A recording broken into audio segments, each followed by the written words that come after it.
Tuloy-tuloy ang operasyon ng Department of Health sa mga lugar na lubusang sinalanta ng bagyo. Katuwang po ng ahensya ang mga medical teams mula sa iba't ibang panig ng mundo na siyang nagtayo na rin ng mga mobile hospital para mapadali ang pagpapaabot ng tulong. Narito po ang report namin kasama si Dennis Cortez. Hindi naging balakid sa Department of Health at ilang international groups ang malayong biyahe makapagbigay lang ng tulong medikal sa mga nasalanta ng bagyong Yolanda. Ayon sa ulat, hindi bababa sa 10,000 ang bilang ng mga sugatan sa iba't ibang bahagi ng Visayas. Kaya naman ang Department of Health pa rin ang ginagawang operasyon.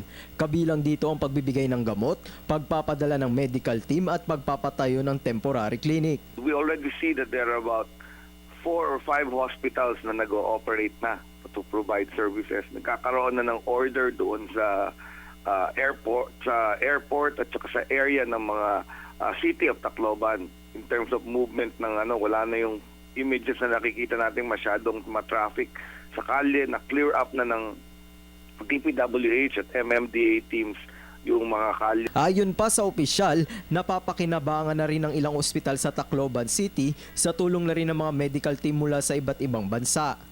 Kabilang dito ang Eastern Visayas Regional Medical Center na nagsisilbing command center ng DOH sa Tacloban. Nakadeploy na rin ang iba't ibang medical team mula sa international communities. Sa St. Paul Hospital, may mga doktor at nurse na tumutulong na nagmula pa sa Korea at Davao. Bukod pa dito ang Australian team na nagtayo ng mobile hospital malapit sa airport. Japanese team naman ang tumutulong sa Rizal Park, Libangon, Leyte, habang mga Germans at Belgians sa Leyte Provincial Hospital. Slowly po, nasa-set up na namin tawag na health system at saka ma-provide yung mga paggamot sa ating mga naging biktima. Kumukonti na rin yung pasyente, although dun sa mga ospital na binisita ko, there is still a lot. Pero dahil marami na hong centers where the victims can go, medyo gumagaang na yung pagbigay ng serbisyo medikal. Nanawagan naman ng DOH sa mga nais tumulong na makipag-coordinate lang sa ENCHA upang maayos na ma-deploy ang mga medical team at relief operations. Makipag-coordinate po sa proper agency, that is the WHO or the Department of Health.